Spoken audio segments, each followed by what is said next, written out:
Burkina Faso. 500 terroristes neutralisés à Djibo et 16 Français arrêtés.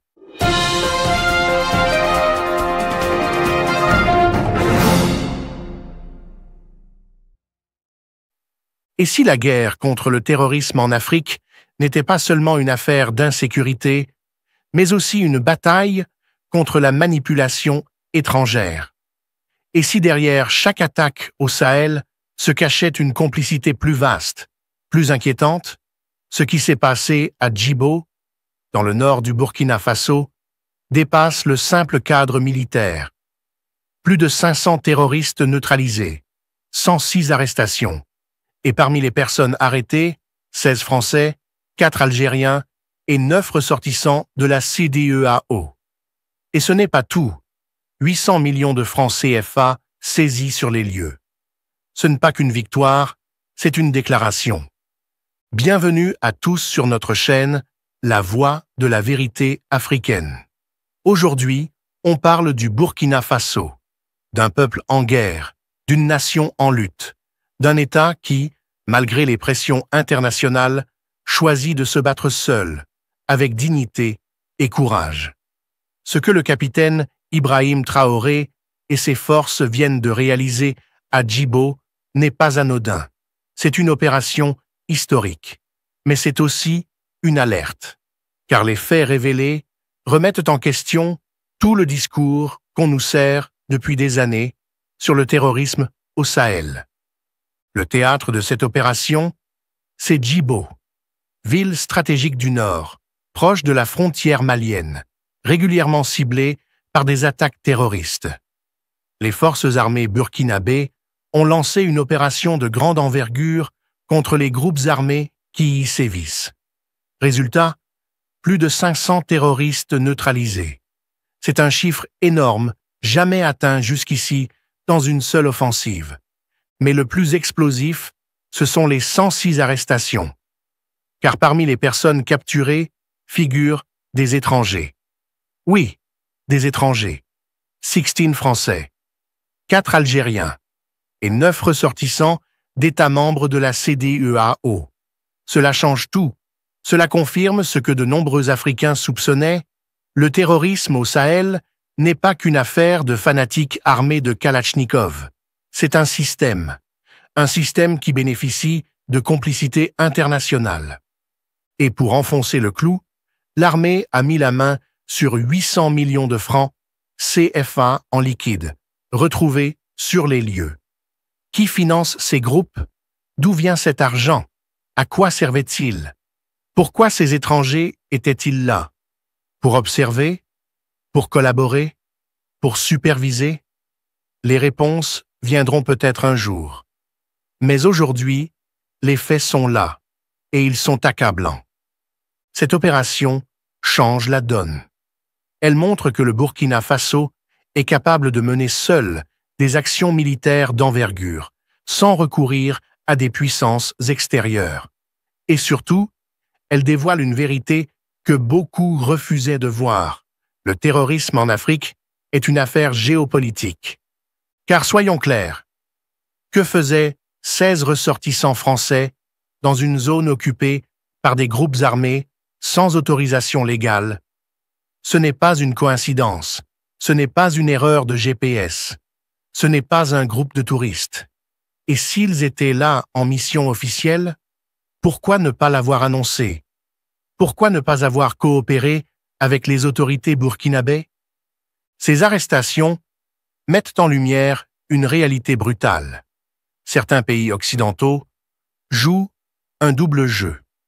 D'un côté, ils se présentent comme des partenaires dans la lutte contre le terrorisme. De l'autre, ils ferment les yeux ou participent à des opérations troubles sur le terrain africain. Et quand les peuples se lèvent, ils les accusent de populisme, de militarisme ou de nationalisme.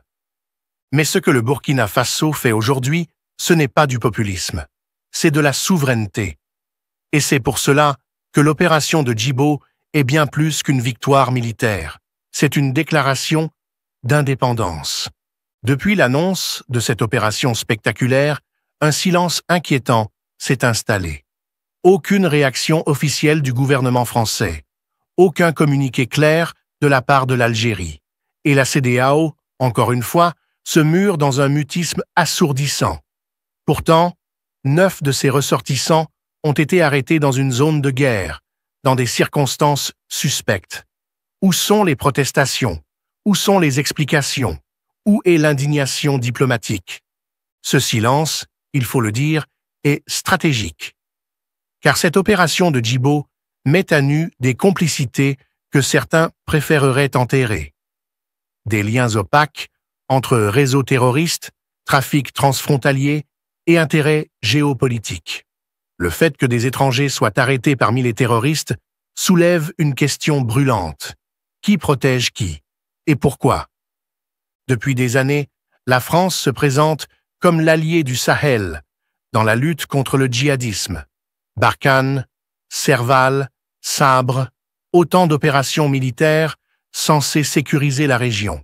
Et pourtant, les groupes terroristes n'ont cessé de se renforcer. Les attaques se sont multipliées. Les populations ont été déplacées. Les États sont tombés un à un. Le Mali, le Burkina Faso, le Niger. Tous ont été frappés au cœur. Mais ce que l'opération de Djibo révèle, c'est que l'ennemi ne vient peut-être pas toujours de l'extérieur. Il est déjà sur place. Et parfois, il porte un passeport européen ou un uniforme d'allié. C'est cela qui dérange. C'est cela qui explique le silence, parce que l'armée burkinabé ne s'est pas contentée de repousser des assaillants. Elle a capturé des preuves vivantes d'un mensonge d'État. Quant à la CEDEAO, que dire? Cette organisation, censée incarner l'unité régionale, s'est depuis longtemps transformée en instrument de contrôle des peuples au service de quelques capitales. Lorsqu'il s'agissait de sanctionner le Mali, le Burkina Faso ou le Niger pour des changements de régime, la CEDEAO était prompte à réagir. Mais lorsqu'on arrête 9 de ses ressortissants dans une zone terroriste, silence radio. C'est une illustration flagrante de l'incohérence morale de cette organisation. Une organisation qui se tait face au sang versé, mais s'agite dès qu'un peuple tente de se libérer. Une CEDEAO qui, au lieu de défendre les intérêts africains, protège les intérêts étrangers. Alors aujourd'hui, la jeunesse burkinabé demande « Où êtes-vous? Pourquoi vous taisez-vous? Êtes-vous vraiment avec nous ou contre nous ?» Depuis son arrivée au pouvoir, le capitaine Ibrahim Traoré ne cesse de répéter « Nous allons libérer notre territoire, seul s'il le faut. » Et cette opération à Djibo vient illustrer cette promesse. Non seulement l'armée burkinabé a repoussé une offensive massive, mais elle a mis à jour une infiltration étrangère, identifié des circuits financiers et saisi une somme colossale. 800 millions de francs CFA. Ce n'est pas de l'argent caché dans un village. C'est de l'argent structuré, transporté, destiné à des opérations concrètes. Et cela montre que la guerre menée par le Burkina Faso est une guerre de vérité. Dans ses discours récents, Ibrahim Traoré a parlé de la patrie ou la mort. Certains ont cru à une posture. Aujourd'hui, ce n'est plus un slogan. C'est un engagement stratégique. Et ce que beaucoup appelaient l'isolement du Burkina devient en réalité une libération du joug néocolonial. Dans les rues de Ouagadougou, de Bobo-Dioulasso, de Kaya, un seul mot revient. Victoire. Les Burkinabés n'applaudissent pas seulement la neutralisation de 500 terroristes. Ils applaudissent la vérité. Enfin, un État ose dire ce que beaucoup savaient mais n'osaient pas dénoncer. Le terrorisme est aussi un business international. Et ce peuple, qu'on disait fatigué, résigné, reprend espoir. Car l'armée, cette armée qu'on avait critiquée, commence à gagner. Non seulement sur le terrain, mais aussi dans la guerre de l'information. Aujourd'hui, ce sont les faits qui parlent. Et le monde ne peut plus ignorer ce que Djibo révèle. Depuis que l'opération de Djibo a été rendue publique, les médias internationaux restent discrets, voire silencieux. Aucun grand titre occidental ne relaie cette victoire.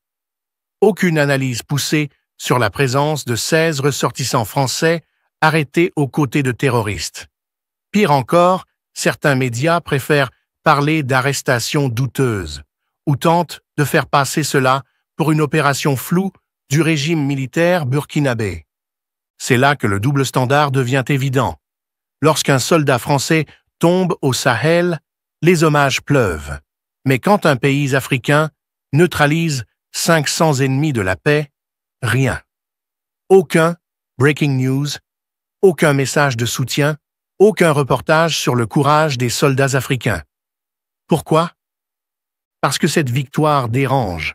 Elle contredit le récit dominant selon lequel les pays africains ne peuvent pas se défendre seuls.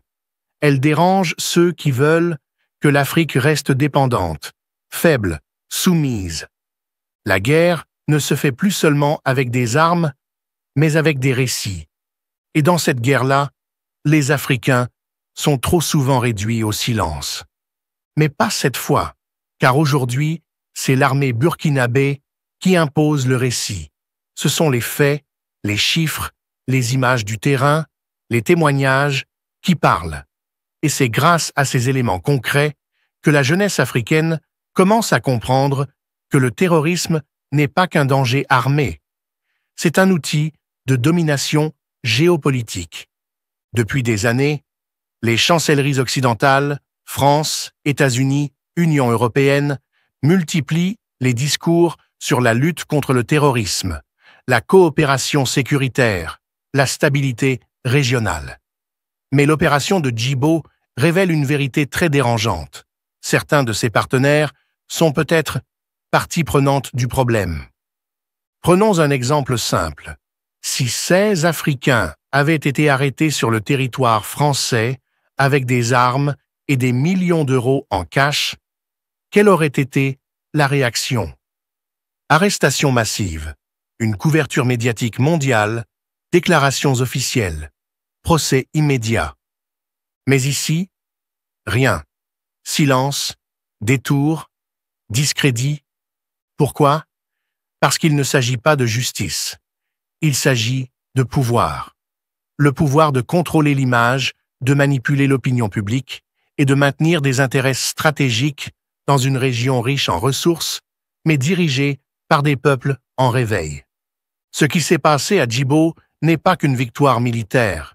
C'est un signal, une étincelle, un cri d'émancipation. C'est la preuve que les armées africaines, quand elles sont libérées des chaînes de la tutelle étrangère, peuvent gagner. Mieux encore, elles peuvent exposer la vérité. Et dans ce monde où tout est mensonge diplomatique et storytelling médiatique, la vérité est l'arme la plus puissante. Djibo, c'est l'Afrique qui se regarde enfin dans un miroir et qui dit « Non, nous ne sommes pas faibles. Non, nous ne sommes pas seuls. Et non, nous n'avons pas besoin de tutelle pour exister. » 800 millions de francs, CFA. 106 arrestations, des étrangers au cœur d'une cellule terroriste. Ce n'est plus une hypothèse, ce n'est plus une rumeur, c'est un choc. Et ce choc doit réveiller les consciences. Car aujourd'hui, chaque Africain doit se poser une question. Qui finance vraiment notre insécurité? Pourquoi nos ennemis se promènent avec des passeports diplomatiques? Et surtout, pourquoi le monde ne dit rien quand nous découvrons la vérité? Ce qui s'est passé à Djibo ne peut plus être effacé, ignoré ou minimisé. Les chiffres parlent d'eux-mêmes. Plus de 500 terroristes neutralisés, 106 personnes arrêtées, dont 16 Français, 4 Algériens, 9 ressortissants de la CEDEAO et 800 millions de francs CFA saisis. C'est une opération chirurgicale menée par une armée nationale dans un contexte d'isolement diplomatique, mais avec une force de conviction inébranlable. Le Burkina Faso se bat seul, pour lui-même et pour l'Afrique entière. C'est cela le tournant. Djibo, c'est la bascule. Le moment où un État africain ose non seulement défendre son territoire, mais aussi dire au monde « Vous ne contrôlez plus le récit. Nous savons ce qui se passe, et nous allons l'exposer. » Cette opération, ne pas seulement burkinabé, elle est africaine dans son essence. Elle nous enseigne que nos armées, quand elles sont dirigées par la volonté populaire et non par des ordres extérieurs, sont capables de résultats. Nos États, quand ils coupent les chaînes de la soumission, peuvent protéger leur peuple. Nos peuples, quand ils sont bien informés, refusent la résignation. Aujourd'hui, chaque pays africain en proie à l'insécurité doit regarder Djibo et se demander « Avons-nous le courage de nommer les choses? Avons-nous la force d'assumer notre souveraineté, même au prix de l'isolement international? Les armes ne suffisent pas. Les victoires sur le terrain doivent s'accompagner de victoires dans les consciences. Car tant que les récits seront dictés depuis Paris, Londres ou Washington, l'Afrique ne sera jamais libre. C'est pour cela que ton rôle, à toi qui écoutes, est crucial. Tu es la voix relais. Tu es le média du peuple. Tu es celui qui transmet ce que les chaînes refusent de diffuser. Et à travers ta voix, c'est l'Afrique qui se réinforme, qui se réveille, qui se réarme, intellectuellement. Ce slogan n'est pas une formule creuse, c'est une boussole, une promesse, une ligne de front mentale. À Djibo, cette promesse a été tenue, et elle doit maintenant s'élargir à tout le continent. Car la vraie guerre, aujourd'hui, c'est celle de la souveraineté contre le système, du vrai contre le faux, de l'Afrique des peuples contre l'Afrique des pantins. Chaque peuple a son Djibo, chaque pays a son combat à mener. Et c'est ensemble, en partageant nos vérités, en dévoilant les complices, en soutenant nos armées populaires, que nous reprendrons le contrôle.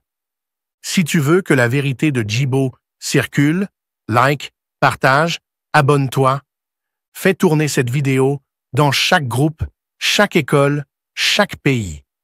L'Afrique n'a plus besoin de chaînes télé, elle a besoin de conscience.